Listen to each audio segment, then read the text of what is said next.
Hello everyone, welcome to study being point. এবং এই ভিডিওতে তোমাদের সাথে আলোচনা করব রাজ্যের পক্ষ থেকে প্রকাশিত নতুন একটি সরকারি চাকরির বিজ্ঞপ্তি নিয়ে। তো বিজ্ঞপ্তিটি প্রকাশিত হয়েছে ওয়েস্ট বেঙ্গল মিউনিসিপ্যাল সার্ভিস কমিশনের পক্ষ থেকে।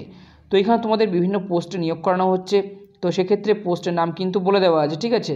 যেমন তোমাদের কয়েকটা বলে রাখি, অ্যাকাউন্টেন্ট, ক্যাশিয়ার, স্যানিটারি ইন্সপেক্টর এবং ক্লার্ক সহ বিভিন্ন পোস্টে কিন্তু নিয়োগ করানো হচ্ছে। এবং রাজ্যের 23 জেলা থেকে ছেলে এবং মেয়ে উভয় কিন্তু আবেদন করতে পারবে এখানে, ঠিক আছে। তো আবেদন করতে গেলে তোমাদের শিক্ষাগত যোগ্যতা কী লাগবে, বয়সীমা কী লাগবে এবং তোমাদের বেতন কাঠামো কী থাকবে, প্রত্যেকটি কিন্তু আলোচনা করবো ভিডিওর মাধ্যমে। তো ভিডিওটি স্কিপ না করে ধৈর্য সহকারে দেখো, তাহলে সমস্ত তথ্য কিন্তু এখান থেকে পেয়ে যাবে।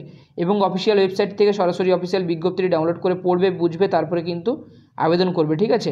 যদি এখান থেকে বিজ্ঞপ্তিটি ডাউনলোড করতে না পারো, সেক্ষেত্রে ডিসক্রিপশন বক্সে টেলিগ্রামের লিঙ্ক দেওয়া থাকবে, সেখান থেকে বিজ্ঞপ্তিটি তোমরা কিন্তু পেয়ে যাবে, ঠিক আছে। তো এইরকম নিত্য নতুন চাকরি সংক্রান্ত আপডেট পাওয়ার জন্য আমাদের চ্যানেলটি সাবস্ক্রাইব করে পাশে থাকা বেল আইকনটি ক্লিক করে রাখো, যাতে যে কোনো লেটেস্ট আপডেট খুব সহজেই তোমাদের কাছে পৌঁছে যায়। তো চলো বেশি দেরি না করে বিজ্ঞপ্তিটি তোমাদের সাথে আলোচনা করে দিই। প্রথমত অনস্ক্রিন অফিসিয়াল বিজ্ঞপ্তিটি ওপেন করলাম। তো বিজ্ঞপ্তিটি প্রকাশিত হয়েছে ওয়েস্ট বেঙ্গল মিউনিসিপ্যাল সার্ভিস কমিশনের পক্ষ থেকে। সঙ্গে তোমাদের অ্যাড্রেস দেওয়া আছে এবং কন্ট্যাক্ট নাম্বার এবং অ্যাডভার্টাইজমেন্ট নাম্বার কিন্তু বলে দিয়েছে, ঠিক আছে। তো কোন কোন পোস্টে নিয়োগ করানো হচ্ছে বলে দেওয়া আছে, দেখো। সাব অ্যাসিস্ট্যান্ট ইঞ্জিনিয়ার সিভিল পোস্টে নিয়োগ করানো হচ্ছে, accountant, sanitary inspector, cashier, clerk এবং স্যানিটারি অ্যাসিস্ট্যান্ট, ওয়ার্ক সরকার পোস্টে কিন্তু তোমাদের নিয়োগ করানো হচ্ছে, ঠিক আছে।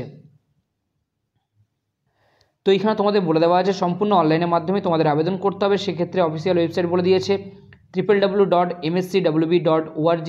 এই অফিসিয়াল ওয়েবসাইটে গিয়ে তোমাদের কিন্তু আবেদন করতে হবে, ঠিক আছে। তো এখানে দেখো তোমাদের প্রত্যেকটি পোস্ট এবং ডিটেলস দেওয়া আছে, ঠিক আছে। তো শেষ থেকে তোমাদের দেখাচ্ছি, দেখে নাও।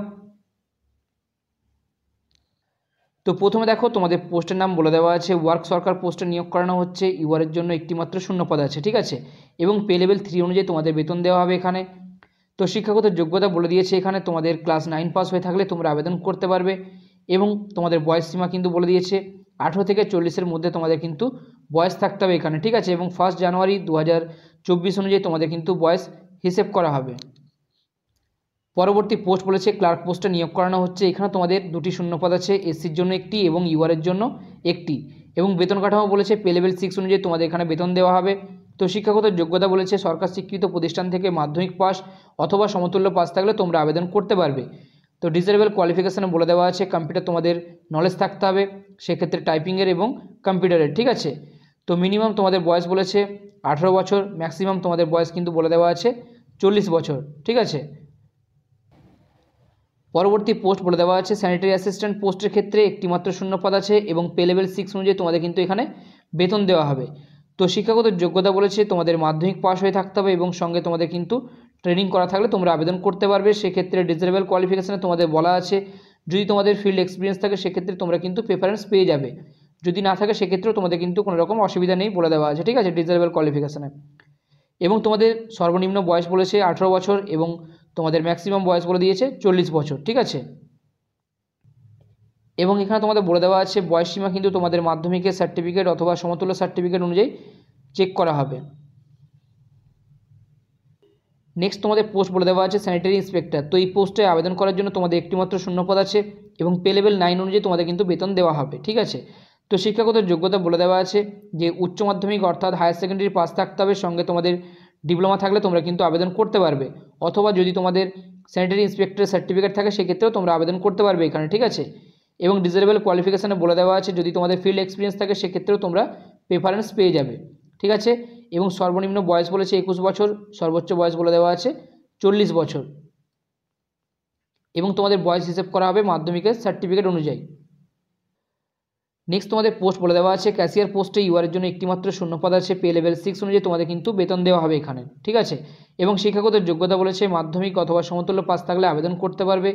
এবং অ্যাকাউন্টিং বিভাগে তোমাদের 2 বছরের কাজের অভিজ্ঞতা চেয়েছে। এবং ডিজারেবল কোয়ালিফিকেশানে বলে দেওয়া আছে যে কম্পিউটার জানা থাকতে হবে তোমাদের এবং অ্যাকাউন্টিং সফটওয়্যারে কাজের অভিজ্ঞতা থাকলে তোমরা কিন্তু প্রেফারেন্স পেয়ে যাবে, ঠিক আছে। এবং মিনিমাম বয়স বলেছে 21 বছর এবং ম্যাক্সিমাম তোমাদের বয়স কিন্তু বলে দেওয়া আছে 40 বছর। এবং তোমাদের এজ কিন্তু ক্যালকুলেট করা হবে মাধ্যমিকের সার্টিফিকেট অনুযায়ী। পরবর্তী পোস্ট বলেছে অ্যাকাউন্টেন্ট পোস্টে নিয়োগ করানো হচ্ছে। ইউআরের জন্য একটিমাত্র শূন্যপদ আছে এবং পে লেভেল 6 অনুযায়ী তোমাদের বেতন দেওয়া হবে, ঠিক আছে। তো শিক্ষাগত যোগ্যতা বলেছে এখানে তোমাদের গ্র্যাজুয়েট ইন কমার্স অর্থাৎ কমার্সে গ্র্যাজুয়েট হয়ে থাকতে হবে যে কোনো স্বীকৃত প্রতিষ্ঠান থেকে। ডিজারেবল কোয়ালিফিকেশান বলে দেওয়া আছে, যদি তোমাদের অ্যাকাউন্টিং বিভাগে যদি এক্সপিরিয়েন্স থাকে সেক্ষেত্রে তোমরা কিন্তু প্রেফারেন্স পেয়ে যাবে।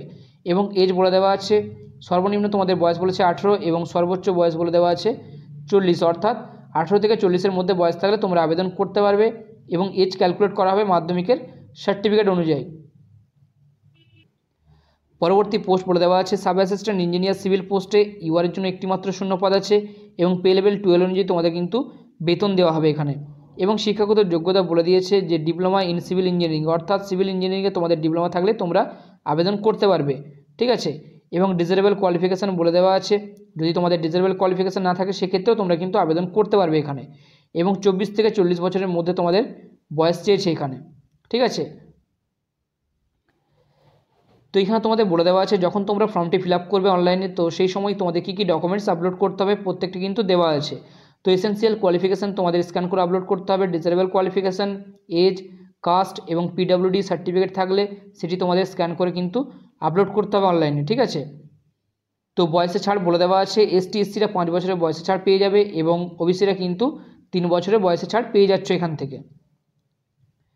তো এই পরবর্তীতে তোমাদের বলে দেওয়া আছে যে এখানে আবেদন করতে গেলে তোমাদের অ্যাপ্লিকেশন চার্জ কিন্তু একটি লাগছে। তো ইউআর এবং ওবিসির ক্ষেত্রে তোমাদের অ্যাপ্লিকেশন ফিস লাগছে 150 টাকা, সঙ্গে তোমাদের প্রসেসিং চার্জ লাগছে 50 টাকা। তো টোটাল তোমাদের এখানে 200 টাকা লাগছে। এবং এসটি এসসি পিডব্লিউডি ক্যাটাগরির ক্ষেত্রে তোমাদের শুধুমাত্র প্রসেসিং চার্জটা লাগবে 50 টাকা, ঠিক আছে। নেক্সট তোমাদের মোড অফ এক্সামিনেশন বলে দেওয়া আছে। তো দুটি ধাপে তোমাদের এক্সাম কন্ডাক্ট করা হবে, সেক্ষেত্রে প্রথমে রিটেন এক্সাম থাকবে এবং তারপরে তোমাদের ইন্টারভিউ থাকবে। তো লিখিত পরীক্ষা কিন্তু কলকাতার মধ্যেই তোমাদের করানো হবে এখানে বলে দেওয়া আছে, ঠিক আছে। তো টোটাল তোমাদের নাম্বার থাকছে 200, সেক্ষেত্রে 100টি প্রশ্ন থাকবে এবং প্রত্যেকটি প্রশ্নের মান কিন্তু 2 করে থাকবে, ঠিক আছে। এবং একটি প্রশ্ন ভুল হলে তোমাদের কিন্তু 1 নাম্বার করে মাইনাস হয়ে যাবে। তো সময় থাকবে 1 ঘন্টা 30 মিনিট। তো নেক্সট দেখো এখানে তোমাদের পার্সোনালিটি টেস্টের জন্য কিন্তু 40 নাম্বার থাকবে, ঠিক আছে।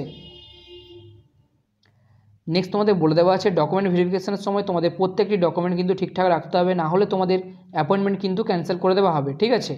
এবং সিলেবাস তোমরা অফিসিয়াল ওয়েবসাইট থেকে ডাউনলোড করে দেখে নিতে পারবে। এবং নেক্সট তোমাদের বলে দেওয়া আছে আবেদনপত্র জমা দেওয়ার লাস্ট ডেট কী আছে। তো সেক্ষেত্রে দেখো 7/2/2024 অর্থাৎ 2024-এর ফেব্রুয়ারি মাসের 7 তারিখ কিন্তু আবেদনপত্র জমা দেওয়ার লাস্ট ডেট।